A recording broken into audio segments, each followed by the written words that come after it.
Sabe o que acontece de verdade depois que um juiz bate o martelo? Muita gente acha que a história acaba ali, né? Mas, na verdade, é só o começo. Hoje, a gente vai mergulhar na Lei de Execução Penal do Brasil. É uma jornada bem complexa que não define só a punição, mas também todo aquele caminho, muitas vezes difícil, de volta para a sociedade.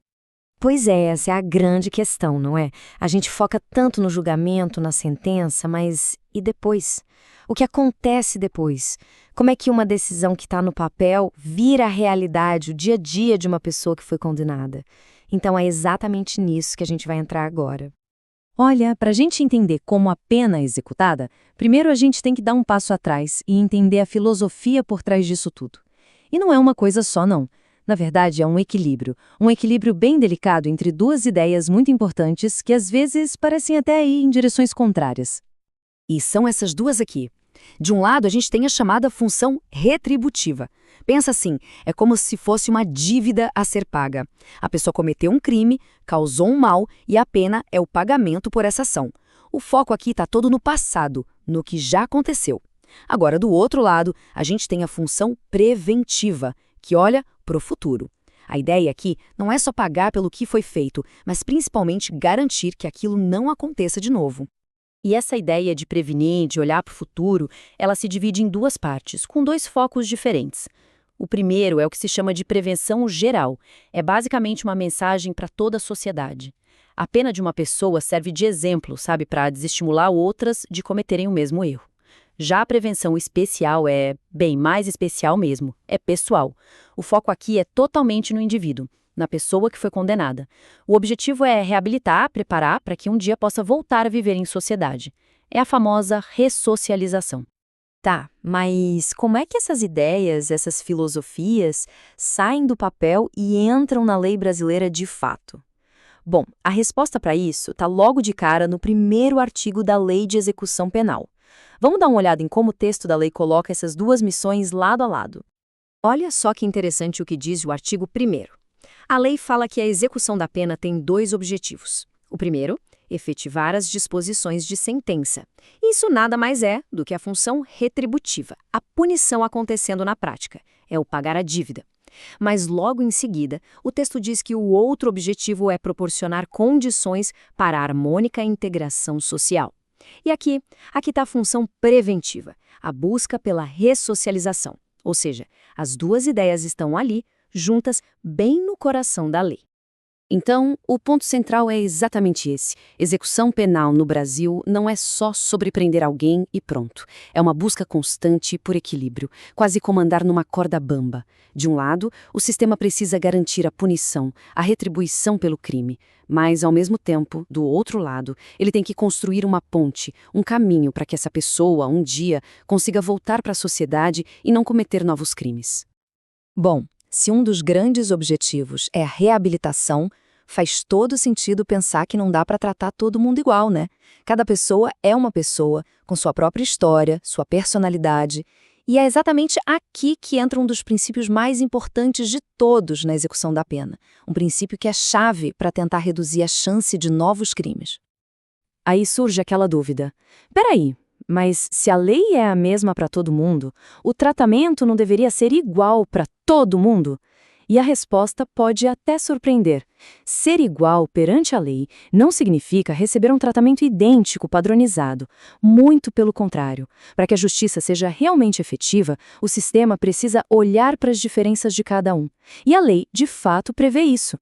E o nome disso é princípio de individualização. A ideia é bem simples de entender, na verdade.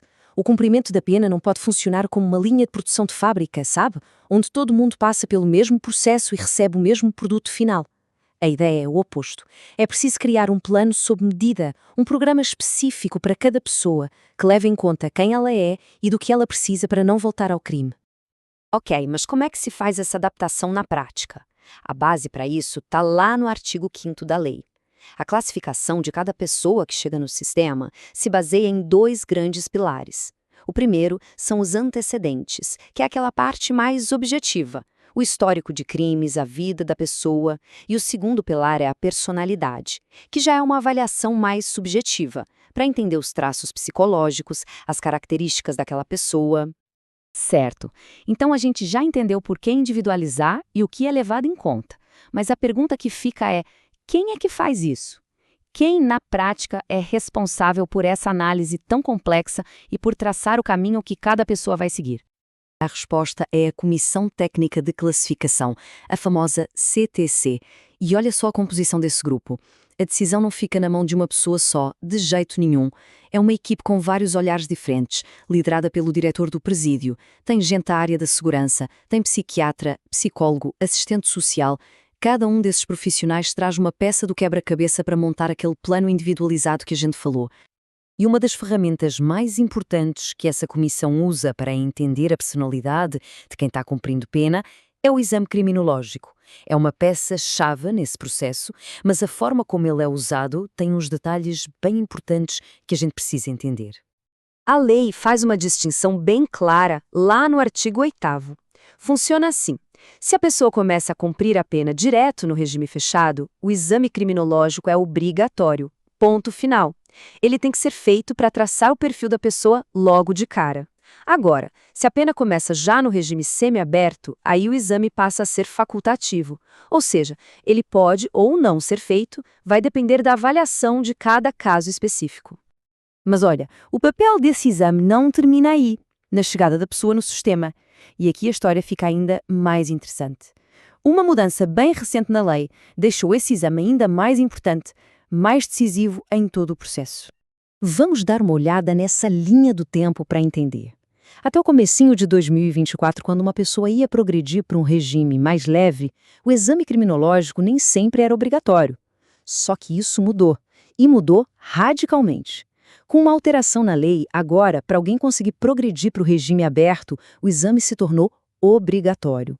A pessoa precisa passar por essa avaliação para demonstrar que tem condições de se adaptar a um regime com menos vigilância. Quer dizer, o exame virou uma peça-chave no caminho para a liberdade. E tudo isso nos leva de volta àquele dilema do começo. A lei de execução penal vive nessa tensão constante.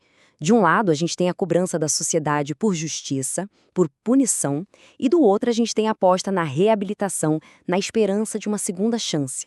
No fim das contas, a grande questão que fica não é sobre qual desses lados está certo ou errado, mas sim sobre como um sistema consegue, na prática, encontrar o equilíbrio, aquele equilíbrio tão delicado entre esses dois mundos.